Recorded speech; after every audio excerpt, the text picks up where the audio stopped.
Jarek Holt wasn't the kind of man who usually stumbled into greatness. A former recon guard from Earth's Interstellar Legion, he was best known for his uncanny ability to survive disasters of his own making.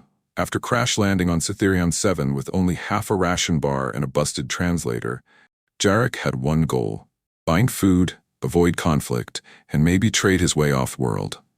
He did not expect to awaken in a city built on diamond spires, surrounded by temples carved into ancient asteroids and statues taller than battleships, all shimmering under a triple-moon sky. The locals hadn't attacked him. In fact, they'd cheered. A robed alien with silver eyes and 4 arms had welcomed him, bowing deeply and saying something that the broken translator interpreted as, "The sacred challenger arrives. The trial begins." Jarek blinked, smiled, and said, "Hey, you got a food court in this place?" What followed was a blur. He was stripped of his shredded armor, cleaned, doused in ceremonial oils that smelled suspiciously like mango and ozone, and dressed in what looked like a ceremonial half-cape made entirely of reptile teeth.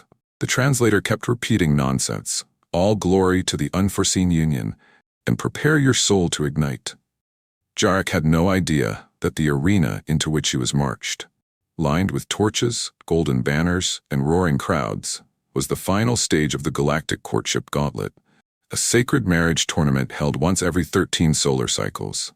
He didn't know that the prize was not wealth or power, but the hands, literally, of the 7 daughters of Emperor Tharzun, the most feared and politically dangerous monarch in the known starfields. Jarek thought it was a combat trial for mercenary recruits. When the first opponent, a towering 12-foot lizard warrior with obsidian skin and vibrating axes, charged across the sand, Jarek did what came naturally. He ducked, rolled under its legs, and fired a stun round into its rear processor port, knocking the beast unconscious before it finished roaring. The crowd erupted. Was that not okay?" Jarek asked, rubbing dust from his eyes. He didn't understand why trumpets blared, or why the crowd began tossing sacred petals from sky drones. He just wanted water.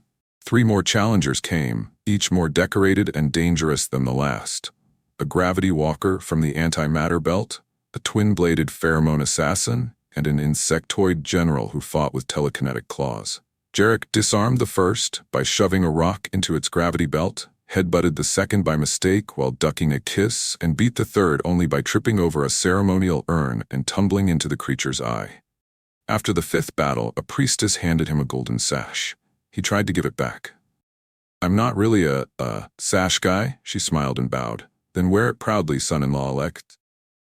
Jarek's heart stopped. "Sorry, what?" And the horns blew louder. The throne hall of Emperor Tharzun was forged from the petrified skeleton of a void beast, its bones stretching hundreds of meters overhead like the ribs of a star whale. Lit by plasma chandeliers and surrounded by 10,000 witnesses from over 100 species, the hall was silent as Jarek Holt was led down the central aisle by 2 12-legged guards in ceremonial armor. He limped slightly. One boot was scorched, his cape was half shredded, and his sash had caught fire at some point. But he walked with the posture of a man too tired to realize he'd just become the most eligible bachelor in the galaxy. Tharzun towered over the room, 6 eyes gleaming beneath a crown shaped like a dying sun. Beside him stood his daughters, 7 of them, lined like blade points in a royal spear. Each one a legend in her own right. Vailari, eldest general of the starlit hordes, wore armor polished with the blood of conquered kings.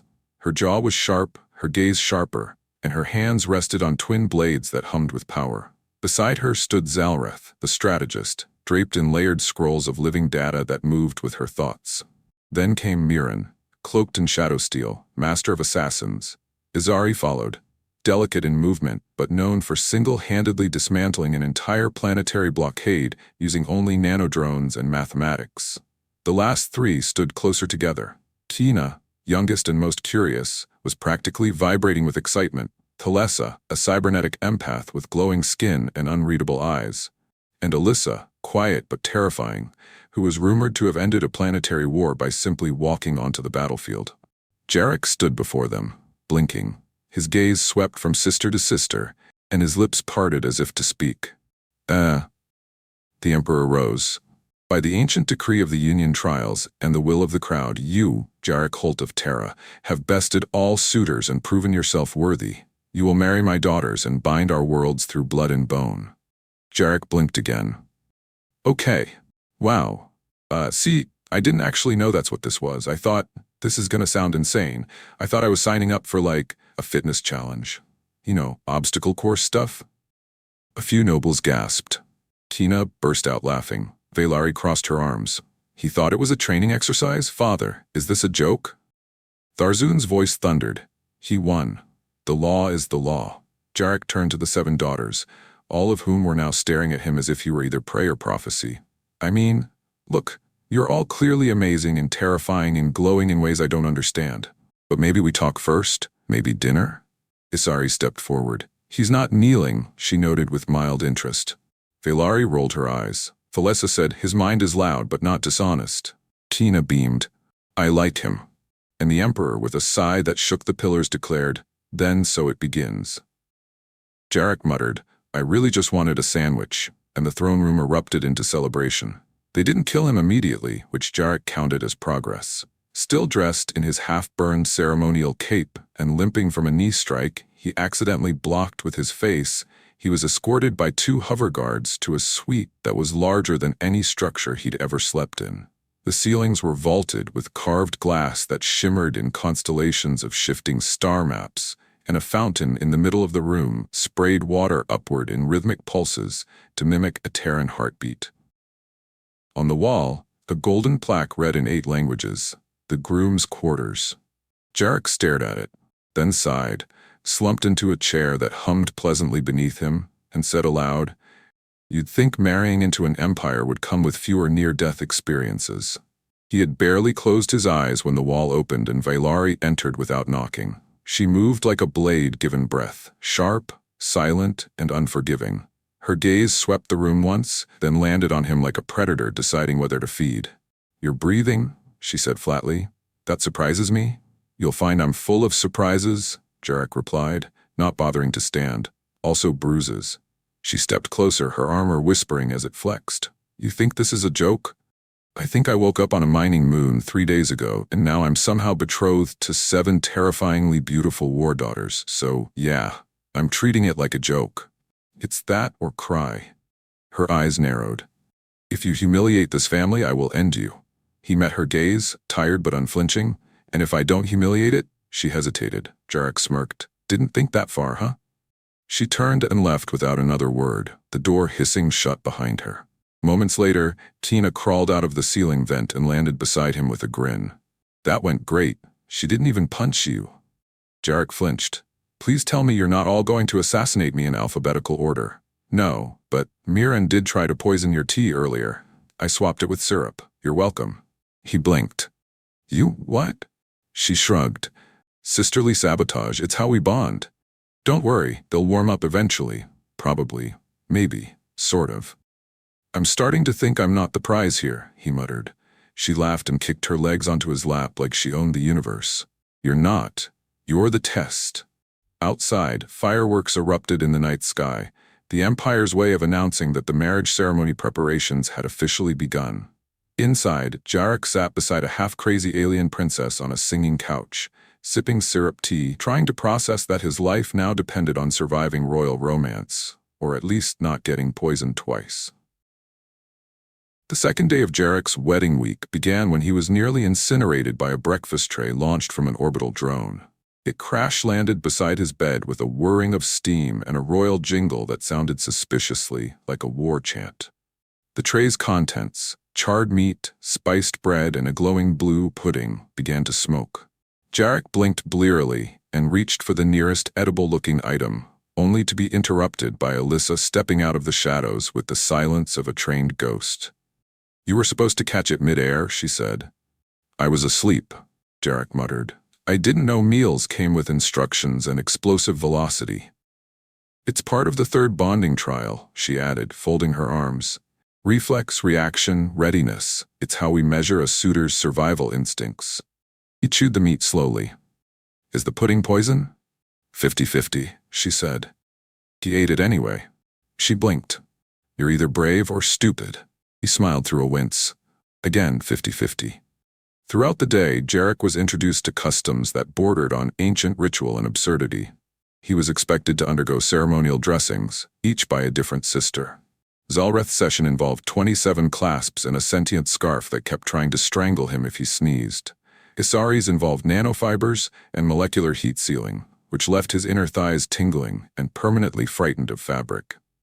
Tina painted his face in laughing colors and wrote "marriage bait" in her home tongue across his collar. None of them were unkind, but none of them treated him like he belonged. He was tolerated, amused over, studied, and the only one who seemed to truly watch him for who he was, not what he had accidentally won, was Thalessa. She sat beside him on the 5th evening, under a gravity tree that shed orbs of light instead of leaves. She said nothing at first, just observed. Finally, she asked, "Why did you let them throw you into this?" "I didn't," he said. "I just kept saying yes until it was too late to say no." She tilted her head. "And if you had the chance now?" Jarek looked up at the stars, at the Empire, at the palace full of daughters with knives in their smiles. "I'd still say yes," he admitted, "because, somehow, I think I'm exactly where I'm supposed to be." And she smiled. For the first time, one of them smiled without mockery, without test. And Jarek realized deep down that maybe winning by accident didn't mean loving by accident. Maybe somehow, this was the beginning of something real, even if he had to survive 6 more assassination attempts before anyone admitted it. By the 5th day of marriage rites, Jarek was beginning to understand something strange. These daughters of the Emperor, the ones who had grown up in palaces made of stardust and blood, who were trained in courtly subterfuge and planetary siegecraft, were not afraid of war. They were afraid of each other. Each encounter with them wasn't just about him. It was about what choosing him meant in the balance of power among sisters who had never had to share anything but their father's disappointment and the expectation of perfection. Valari saw him as a threat to her command. Zalreth saw him as a variable. Miran saw him as a wild card. Isari analyzed him like a broken puzzle. Alyssa hovered like a silent sentry. Thalessa read his emotions like open code. And Tina? Tina simply liked him, and that terrified them all. That morning, the palace held its 6th rite, the trial of concord, a bizarrely ancient tradition meant to test the harmony of the pending union. In practice, it meant Jarek was thrown into a 5-story obstacle course with the sisters and told to reach the summit alive and in mutual agreement. It began with explosions. Isari's drones carpeted the lower scaffolding with clouds of mirror mist that blinded all vision. Miran vanished. Tina giggled and bolted up a vine ladder made of electric rope. Valari barked orders, trying to form a temporary team, only for Alyssa to vault over her and shatter the command post's beacon with a single throw. Jarek was last to move. He took a deep breath, dove under the smoke, and climbed through chaos with nothing but instinct, aching limbs, and a single guiding principle. Don't make enemies, make memories. He found Zalreth recalibrating the entire obstacle logic system near the 2nd checkpoint. She didn't look up. "You know you're not supposed to be here." "I know," he said, ducking an electrified dart. "I also know that if I die before dinner, I'm not marrying anyone."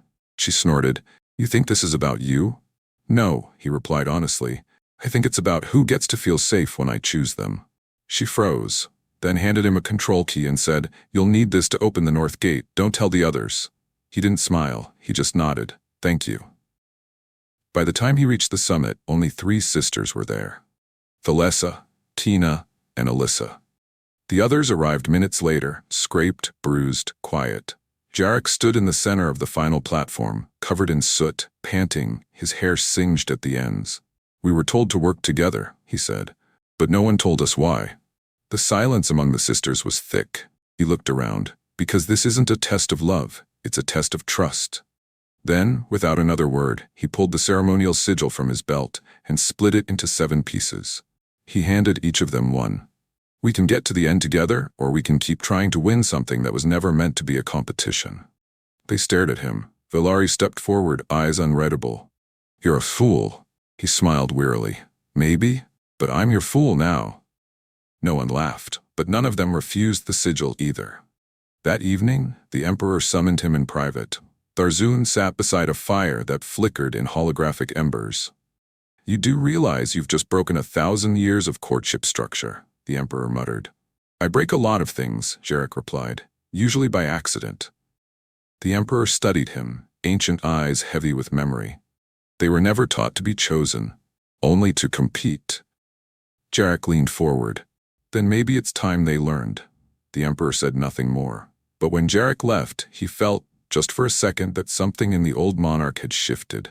The next morning, the capital planet's skies turned red, not from celebration, but from breach. Enemy fleets shimmered into orbit, cloaked no longer, the entire Zaran dominion declaring vengeance on the Emperor's bloodline. Their reason was thin, their timing was precise. They struck the day before the binding ceremony, when the imperial daughters would be most exposed, the guards most distracted, the defenses ritual-bound. It should have been chaos, it should have been slaughter, but instead, it was unity. Vailari took command of the aerial squadrons, shouting orders as her sisters moved like stars colliding into form.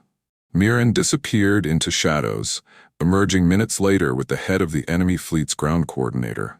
Izari activated a defense net over the palace city that hadn't been used since the moon siege of Vrex. Alyssa threw herself into the front lines, carving mech walkers in half.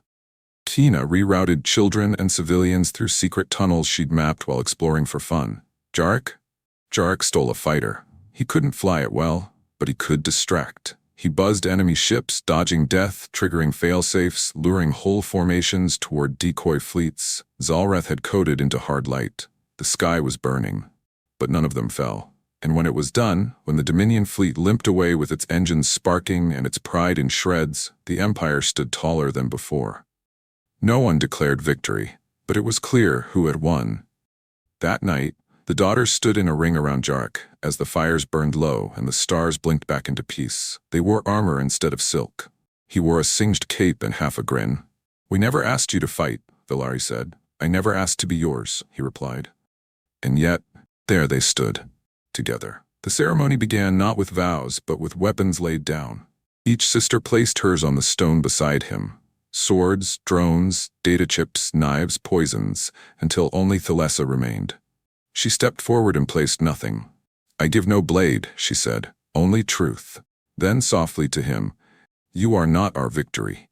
You are our choice." And Jarek, human and very much accidental in all of this, whispered the only answer that felt honest beneath the alien moons. "I'm home." By tradition, a royal marriage on the capital world of Zareth Kal was meant to be witnessed by the triumvirate of law, bathed in crystal fire and sealed with a gravity-stilled kiss beneath the Hall of Orbits. But there had never been a marriage like this. There had never been a groom who wasn't bred from noble lines, who didn't bend a knee, and who didn't know which fork to use for luminescent soup. And there had never been 7 brides, each sovereign in power, divergent in soul, willing to stand as equals to a single human. The city still smoldered with the perfume of battle. Wreckage floated through the stratosphere. Defense platforms glowed like scars in orbit, and the people gathered below. Thousands upon thousands of species, cultures, colonies stood waiting beneath the mirrored towers of the palace gardens as the wedding procession began. But there was no music. Instead, there was silence. A silence of awe, of confusion, of the unknown, of hope. The crowd parted as the daughters of Tharzun emerged from the palace, not in traditional veils or weighted silks, but in the armors they had fought in. Blood had been scrubbed, dents polished, but none had hidden their scars. Their capes snapped in the breeze, stitched with their personal sigils, not their fathers'. They walked side by side, 7 columns of intent, unchained from custom, flanked by no handlers or keepers. They had made their choice. At the center of the atrium stood Jarek, washed, healed, and wearing a newly forged tunic inscribed with glyphs he couldn't read. He stood straight, hands at his side, no weapons, no crown, no smile. He was not here as conqueror or pawn or pageantry. He was here because they wanted him here. Tharzun watched from the sky balcony, seated beside no consort, cloaked in black ceremonial robes. No one knew what expression he wore beneath his crown of thorns and stars.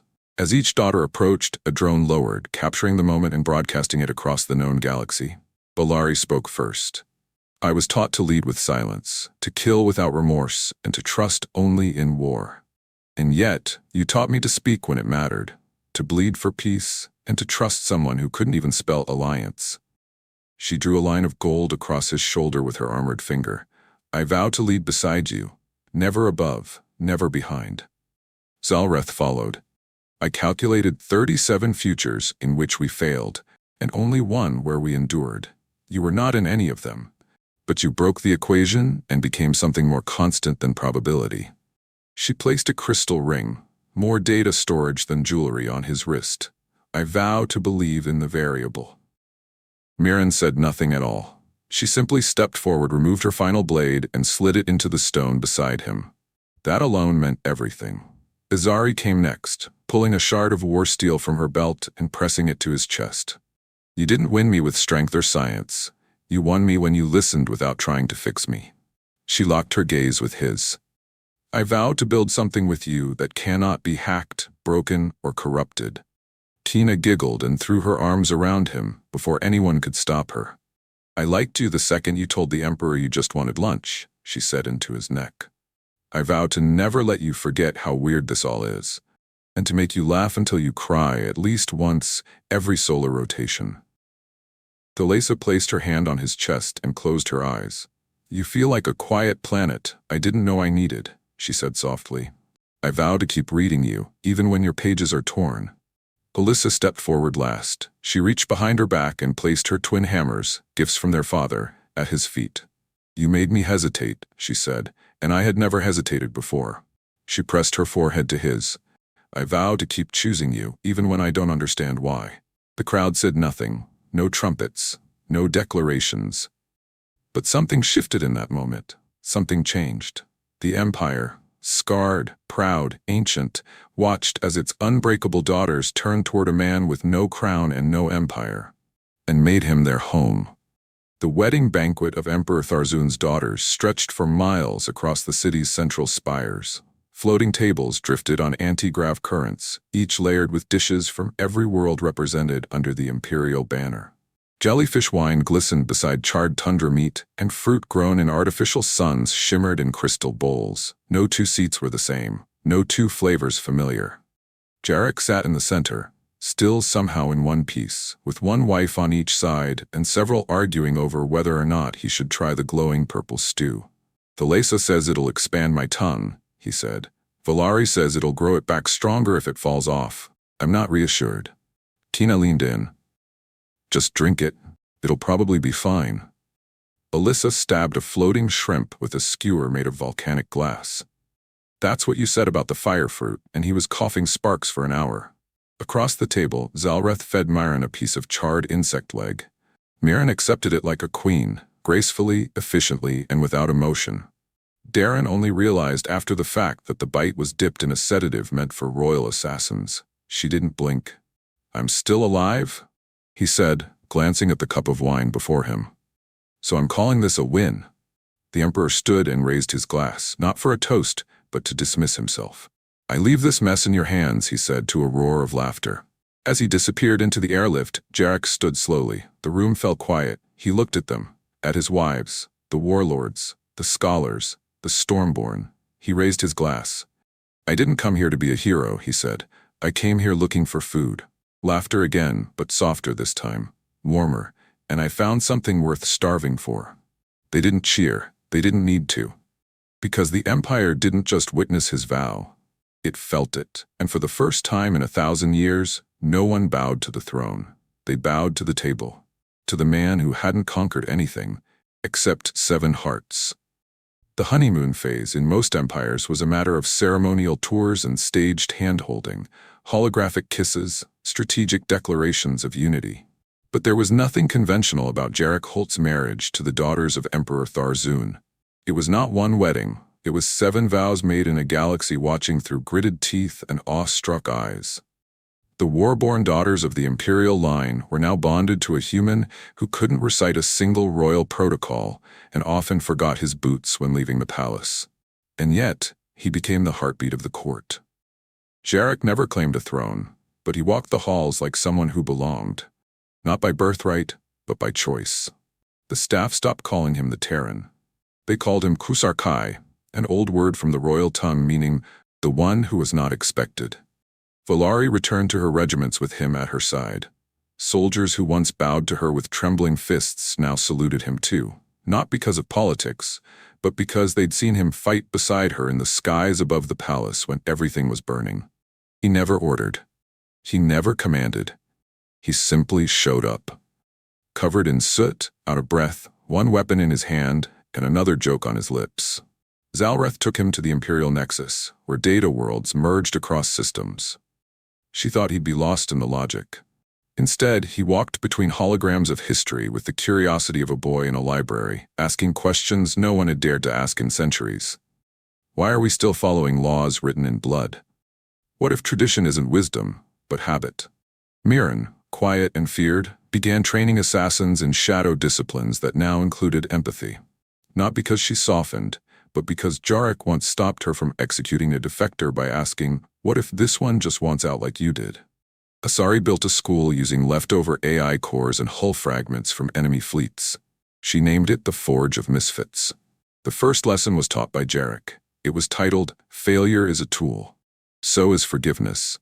Alyssa, who once knew only duty, now gardened. She built a greenhouse in the ruins of an old weapons depot, where she and Jarek spent hours not talking, just planting. Watching things grow was new for her. So was smiling. Tina became chaos incarnate. She built a theater out of scrap metal and turned it into the Empire's first comedy arena. She called Jarek her greatest source of material. He called her his first laugh after war. Thalesa did not change, but she watched him like a scientist watches a single blooming cell on the edge of new discovery. She wrote poems now, and they always ended with a question she hoped he'd one day answer. The Empire began to shift in strange ways. Treaties were brokered not through fear, but through shared songs. An entire rebellion surrendered not by blade, but because Jarek sent them a batch of baked goods and a note that read, "Let's talk." I burn cookies, not cities. No one knew what he was doing. And yet, everything worked.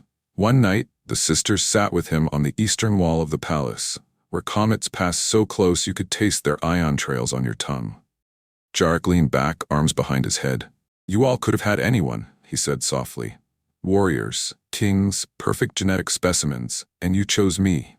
Valari answered first. "We didn't choose a legend, we chose a man."